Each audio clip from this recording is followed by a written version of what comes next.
সেই পথে পা বাড়াবে না, সামনে ক্ষমতা আসলে খুব ভালো কাজ করবে। আপনাদের কাছে প্রশ্ন করি, এই 9 মাসের পরীক্ষা কি তারা উত্তীর্ণ হয়েছে না ফেল করেছে? উত্তীর্ণ হয়েছে না ফেল করেছে? এমন ভাবে ফেল করেছে যে জাহিলিয়াতকেও আর মানিয়েছে সেই হত্যাকাণ্ডের কথা, ঠিক না?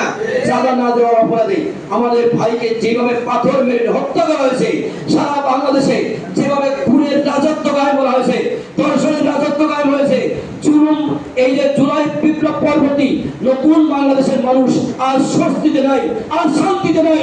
ওই একটি দলের চাঁদাবাজির কারণে, নির্মমতার কারণে, হত্যাকাণ্ডের কারণে এদেশের মানুষ আবার অতিষ্ঠ হয়ে গেছে। কথা ঠিক আছে? অতএব আমরা আর নতুন ভাবে তাদের জায়গায় পাশা খেতে চাই না, পুরনো বউকে নতুন ভাবে সাজিয়ে বসাতে চাই না। আমরা এবার এই বাংলাদেশকে ইসলামের বাংলা দেখতে চাই ইনশাআল্লাহ। অতএব আগামী বাংলাদেশে এবার যে সম্ভাবনা তৈরি হয়েছে, আপনারা ইতিপূর্বে লক্ষ্য করেছেন, আমরা এই প্রথম এদেশের সকল ইসলামিক গণনার সংগঠন ঐক্যবদ্ধভাবে পথ চলা শুরু হয়েছে। এটা আমাদের জন্য অবশ্যই ভালো সংবাদ, কি কথা ঠিক না?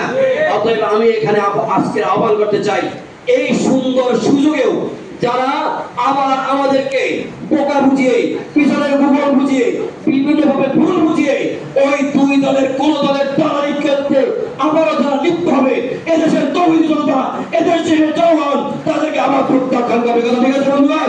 আমরা দেখতে পাচ্ছি ইতিপূর্বেই 2 কোটি 2 একটি সংগঠন তাদের সাথে আবার নজর ভিত্তিক শুরু করেছে। আমি আপনাদের অনুরোধ জানাই, ইসলামী মৌলবাদের বিরুদ্ধে তারা রাজপথে স্লোগান করে, ইসলামের ওলামায়ে কেরামের বিরুদ্ধে যারা এখনই রাজপথে স্লোগান করে, এমনকি বিশ্বের চরমনাই ইসলামী আন্দোলন সহ জামাত ইসলাম সহ সকল দলের বিরুদ্ধে প্রকাশ্যে যারা এখনই স্লোগান দেওয়া শুরু করতেছে, তাদের সাথে আঘাত করে যারা আগামী দিনে শাসকের আসনে বসার স্বপ্ন দেখতেছেন, এদেশের তৌহিদি জনতা আপনাদেরকে রুখে দেবে। এদেশের মাটিতে আপনাদের রাজনীতি করার অস্তিত্ব থাকবে ইনশাআল্লাহ। বন্ধুগণ, আমি আপনাদেরকে জিজ্ঞাসা করি, আগামী দিনে ইসলামের ঐক্যের যে সম্ভাবনা দেখা দিয়েছে, আমরা খুশি না বেজার? খুশি না বেজার? কিন্তু ভারত খুশি নয়। খুশি নাকি বলেন? ওয়াশিংটন খুশি নয়, দিল্লি, পিন্ডি, প্রদেশ, এই দেশের ওলামায়ে কেরাম ঐক্যবদ্ধভাবে রাষ্ট্রীয় ক্ষমতা আসুক, তারা খুশি নয়। এবং তাদের সাথে শুনে শুনে আমাদের ওই দলের মহাসচিব বলেছেন, ডানপন্থার উত্থান হয়েছে, ইসলাম পন্থার উত্থান হয়েছে, তাদের মাথা খারাপ হয়ে গেছে, পেটে ব্যথা শুরু হয়ে গেছে। তাদেরকে জানিয়ে দিতে চাই, এটা তো সূচনা মাত্র, এখন পর্যন্ত জোট বা মহাজোট কোনো কিছু ঘোষণা দিতে হয় না। হয়েছে নাকি বলেন? হয়েছে নাকি? এত তারপরে যদি মাথা খারাপ হয়ে যায়, তাহলে ভবিষ্যতে কি করবেন? আমরা আপনাদেরকে নিশ্চয়তা দিচ্ছি, জাতিকে নিশ্চয়তা দিচ্ছি, আগামী দিনে ইনশাআল্লাহ ইসলাম ওলামায়ে কেরাম একটি বাক্স নিয়ে মানুষের কাছে যাবে। মানুষ যে কথা বলতো, ওলামায়ে কেরাম এবং ইসলাম হুজুররা, ওলামায়ে কেরামরা মিল্লা যদি আমাদের কাছে আসতো, আমরা তাদেরকে বসাইতাম। মত বলতে না বলেন? মত বলতে না? দেশের জনগণকেও আমরা ইনশাআল্লাহ সেই সুযোগ এবার ইনশাআল্লাহ করে দেব। আমরা আপনাদের কাছে প্রতিজ্ঞাবদ্ধ নিতে চাই, প্রতিশ্রুতি নিতে চাই, আগামী দিনে যদি ইসলাম ঐক্যবদ্ধভাবে মাঠে নামে, আমরা আমাদের সময়, আমাদের শ্রম, আমাদের ঘাম, আমাদের অর্থ সব কিছু দিয়ে ইসলামকে বিজয়ী করার জন্য মাঠে সর্বোচ্চ পরিশ্রম করতে কারাগার রাজি আছি ইনশাআল্লাহ। পারবেন তো ইনশাআল্লাহ? পারবেন তো ইনশাআল্লাহ? সকল তন্ত্র মন্ত্র, সকল মতাদর্শ সবকিছু মুছে নিয়ে আগামী বাংলাদেশে পার্লামেন্টে ইসলাম প্রতিষ্ঠা করতে চাই। আর যদি সেটা পারি, তাহলে আর কোনো চাঁদাবাজের বিরুদ্ধে, কোন রাজ্যের বিরুদ্ধে, কোন দুর্নীতির বিরুদ্ধে, কোন ফ্যাসিস্টের বিরুদ্ধে, কোন স্বৈরাচারের বিরুদ্ধে আর যুদ্ধ করতে হবে না। এদেশের মানুষ শান্তি পাবে, সুশৃঙ্খল একটা সমাজ ব্যবস্থা পাবে ইনশাআল্লাহ।